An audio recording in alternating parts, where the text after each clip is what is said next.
মই আজি মোৰ পচন্দৰ মাছ পিটিকা এখন বনাব ওলাইছোঁ। মাছটো মই এনেকৈ খোলাখনত পৰি ল'লোঁ। এইখন খোলা বুলিয়ে কৈছোঁ মই, মোৰ এখন ঢাকনি আছিল।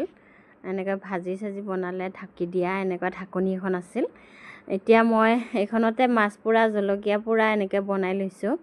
এই খোলাখনত মই এতিয়া খোলা বুলিয়ে ব্যৱহাৰ কৰিছোঁ।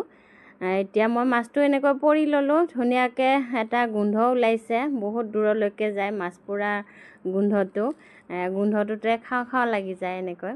এতিয়া মোৰ মাছ পোৰা হৈ গ'ল আৰু জ্বলা পোৰা, ৰচুন এইবিলাক জাব্ৰাংবিলাক সেকি ল'লোঁ এনেকৈ, আৰু কেঁচা পিঁয়াজ কাটি লৈছোঁ আৰু আদা এনেকৈ এখন মই আজি মাছৰ বঠন বনাম।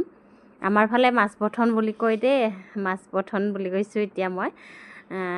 এনেকৈ পিটিকা কৰা বুলি কয়, কিন্তু পিটিকা কৰিলে হাতেৰে পিটিকা কৰে। এইটো মই খুন্দি লওঁ যে থুকচিটোত, সেইকাৰণে মই মাছ খুন্দা বা মাছৰ বঠন এনেকৈ শব্দ মানে উচ্চাৰণ কৰোঁ আৰু আমি। এতিয়া মই এনেকৈ এবিধ এবিধকৈ সকলো বস্তু দি ল'লোঁ। জাব্ৰাংখিনিকো দিম এতিয়া মই। এনেকৈ দি ল'লোঁ সকলো। এতিয়া মই খুন্দি লওঁ। এনেকৈ খুন্দি ল'লোঁ। এতিয়া মই নিমখখিনি দি লওঁ। এয়া মই নিমখ সোৱাদ অনুযায়ী দিলোঁ। তেল দি ল'লোঁ।